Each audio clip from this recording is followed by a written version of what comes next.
அவங்க கேட்குறது 60 வயசுக்கு மேலே இருக்கிறவங்க தான் கேட்குறாங்க. எனக்கு ஆவலையே என்ன மால் விட்டுறீங்களே, இப்போ வாங்க போகலாம் அப்படின்னு. சரின்னு அடுத்த நாள் போனேன்.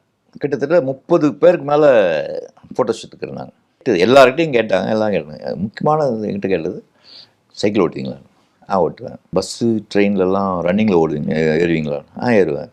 ஸ்விம்மிங் தெரியுமா? தெரியும். ஒரு 2 டேஸ் கழிச்சு, சார் உங்களை இயக்குனர் பார்க்கணுன்னாரு. ஆனால் இந்த 1.5 மாதத்துக்கு நீங்கள் எக்ஸசைஸ்லாம் பண்ணாதீங்க, கொஞ்சம் நல்லா சாப்பிட்டு கொஞ்சம் தொப்பை வரணும் அப்படின்னு. தொப்பை வர வயசுட்டா போக அடிக்கிறது எவ்வளோ கஷ்டம்னு இப்போ தான் தெரியுது எனக்கு. லோக்கல் பாஷையில் சொன்னால் படாவதி சைக்கிள் இருக்கு, காலாவதியான சைக்கிள், காலாவதி ஓட்டவே கஷ்டம். அதை ஓட்டிக்கிட்டோம். அது ஒரு 3 டேக் ஆச்சு. எதுக்கான 3 டேக் யூஸ் பண்ணாங்க, அது வேறு விஷயம், வேறு இதில். ஆனால் அது 3 டேக்குன்னு சொல்லாமல் இன்னொரு தடவை வாங்கன்னு சொல்லிட்டு. முக்கியமானது என்னன்னா, இது எதுக்கு பண்ணுறாங்கன்னு எனக்கு தெரியாது. நான் பாட்டு டீ குடிச்சுட்டு உட்காந்துருக்கேன். பஸ்ஸு, அந்த பஸ்ஸு தானே எனக்கு தெரியாது, சொல்லலை. பஸ்ஸு கிளம்பி விசிலஸுக்கு அப்புறம், சார் கிளம்பி அந்த வண்டியில் இருங்க.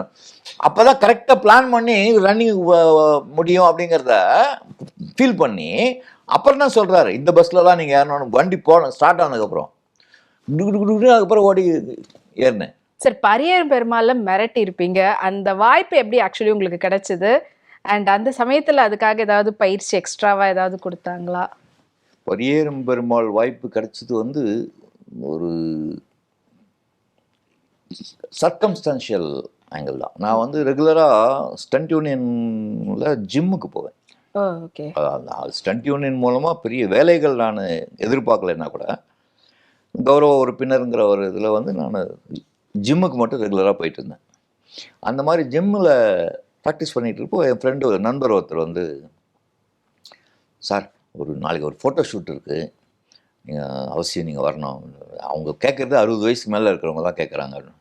எனக்கு ஆவலையே என்ன மால் விட்டுறீங்களே, இப்போ வாங்க போகலாம் அப்படின்னு. சரின்னு அடுத்த நாள் போனேன்.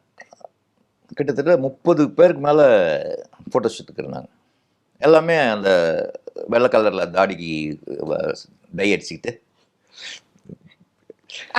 உங்களை மாதிரி கரெக்டா மெயின்டைன் பண்றாரு சொன்ன வயசை.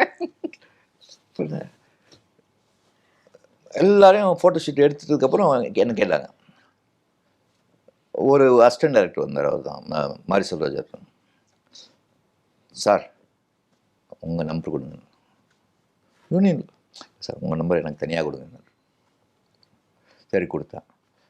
ஸோ 2 டேஸ் வெயிட் பண்ணுங்கள், ஒரு வாய்ப்பு உங்களுக்கு வரலாம் அப்படின்னா. எல்லார்கிட்டையும் கேட்டாங்க, எல்லாம் கேட்டாங்க. முக்கியமானது என்கிட்ட கேட்டது, சைக்கிள் ஓட்டுவீங்களா? ஓட்டுவேன். பஸ்ஸு ட்ரெயின்லலாம் ரன்னிங்கில் ஓடுவீங்க, ஏறுவீங்களா? ஏறுவேன். ஸ்விம்மிங் தெரியுமா? தெரியும். அவ்வளோதான். சரி, வீட்டுக்கு போயிட்டேன். ஒரு 2 டேஸ் கழிச்சு, சார் உங்களை இயக்குனர் பார்க்கணுன்னாரு. போனேன். சார் எல்லாம் ஓகே, ஆனால் நீங்கள் ரொம்ப ஃபிட்டாக இருக்கீங்க, அதில் கொஞ்சம் வந்து இந்த ரைஸ் தெரியணும், வெயிட் போடுங்க. ஒரு மாதத்துக்காவது. நான் 40 நாள் கழிச்சு, அடுத்த மாதம் சொத்து ஒரு 1.5 மாதம் கழிச்சு தான் டேட் சொன்னார். அந்த டேட்டில் தான் ஆரம்பிக்க போகிறோம். ஆனால் இந்த 1.5 மாதத்துக்கு நீங்கள் எக்ஸசைஸ்லாம் பண்ணாதீங்க, கொஞ்சம் நல்லா சாப்பிட்டு கொஞ்சம் தொப்பை வரணும் அப்படின்னு. தொப்பை வர வயசுட்டா போக அடிக்கிறது எவ்வளோ கஷ்டம்னு இப்போ தான் தெரியுது எனக்கு. அப்போ ஆக்சுவலாக தொப்பியே இல்லை எனக்கு. கிட்டத்தட்ட I was aiming for my 6 packs அப்போது 2016-17. சரி சார் போனால் எல்லாம். நான் ஃபஸ்ட்டு டே வந்து இந்த பொண்ணை இது பண்ணுற, மொட்டை அடிக்கிறது, கொலை பண்ணுறது வீட்டுக்குள்ள. சார் இந்த ஓட்டுலேருந்து இறங்கி வரணும், வரலாமே. சின்ன ரொம்ப துளியோண்டு அந்த பறன் மாதிரி இவ்வளோதான் இடம், அதுக்குள்ளே பூந்து வெளில வந்து அதுக்கப்புறம் வரணும். அந்த பொண்ணு சார் உண்மையிலே 2 இடத்துலையும் கஷ்டப்பட்டேன். அந்த பொண்ணு இத்தனையும் வெயிட் கம்மி. ஆனால் ஒருத்தர் வந்து கோஆப்ரேட் பண்ணலன்னா அந்த உடம்ப தள்ளிட்டு போகிறது எவ்வளோ கஷ்டம்னு அப்போ தான் ஃபீல் பண்ணேன். அப்பவும் பண்ணேன். பின்னாடி ட்ராக்கில் கதிர் ஹீரோ தூக்குற அவர் பாட்டு ஜாலியாக இருக்காரு. நாளெல்லாம் மொத்தமாக தூக்க வேண்டியதாக இருக்குது வெயிட்டு. சரி இந்த இதில் இது பண்ணால் அந்த சைக்கிளில் அந்த சைக்கிளாக உண்மையிலே லோக்கல் பாஷையில் சொன்னால் படாவதி சைக்கிள் இருக்கு. காலாவதியான சைக்கிள். காலாவதி ஓட்டவே கஷ்டம். அதை ஓட்டிக்கிட்டோம். அது ஒரு 3 டேக் ஆச்சு. எதுக்கான 3 டேக் யூஸ் பண்ணாங்க, அது வேறு விஷயம், வேறு இதில்.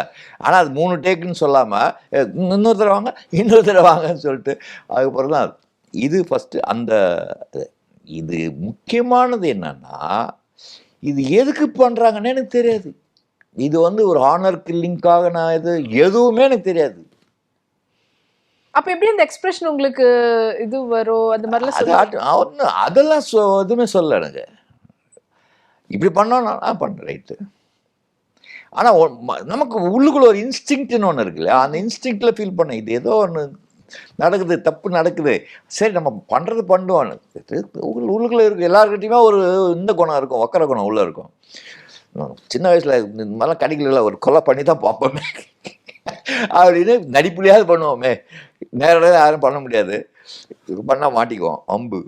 ஆனால் அது இதோட முக்கியமானது என்னென்னா அந்த பஸ்ஸு, இந்த பயணத்தால் விடுறது.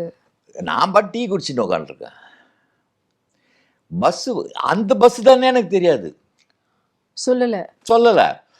பஸ்ஸு கிளம்பி விசிலஸுக்கு அப்புறம் சார் கிளம்பி அந்த வண்டியில் இருங்க, அப்போ தான் கரெக்டாக பிளான் பண்ணி ரன்னிங் முடியும் அப்படிங்கிறத ஃபீல் பண்ணி அப்புறம் தான் சொல்கிறாரு இந்த பஸ்ஸில் தான் நீங்கள் ஏறணும். வண்டி போன ஸ்டார்ட் ஆனதுக்கப்புறம் அதுக்கப்புறம் ஓடி ஏறினேன்.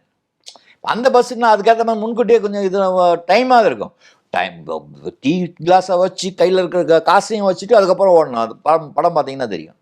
இத்தனையும் அங்கே வந்து தான் தெரியும், ஸ்பாட்டில் வந்து தான் தெரியும். அந்த பஸ் அது ஏதோ ரெகுலர் பஸ்ஸுன்னு நினச்சேன் நான். கடைசியில் பார்த்தா அந்த பஸ்ஸில் தான் நான் ஏறணும்னு உண்மையில இந்து.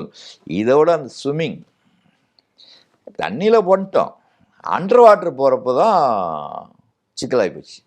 எனக்கு இல்லை, அந்த பையனுக்கு. அந்த பையனால் அண்டர் வாட்டர் ரொம்ப நேரம் நிற்க முடியல. உள்ளே போய் உட்காந்து அமுக்கணும்ல, கீழே கேமரா,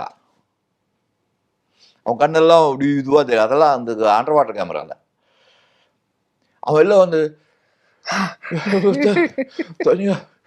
டைரக்டர் திட்டாரு, ஏய் உன்னோட இப்போ 15 வயசு கூட அவரு. அங்கே ஏதோ வயசு சொல்லி இருக்கிறாங்க, இங்கே ஒன்று 15 வயசு கூட. ஏன்னா அந்த பையனுக்கு வந்து ஒரு 18 வயசு தான் இருக்கும், 20 வயசுக்குள்ளே தான் இருக்கும். அவனோட 10-15 வயசு கூட இருப்பார். அவரு ஜாலியாக அண்டர் வாட்டரில் இது பண்ணிட்டு ஃபுல்லாக உன்னை போட்டு அழுத்துறாரு. நின்னா வெளில வந்தோன்னா அவர் பார் ஜாலியாக இருக்கார் பாரு. இதெல்லாம் அந்த படத்தில் வந்து கிடைச்ச சில அருமையான அனுபவங்கள்.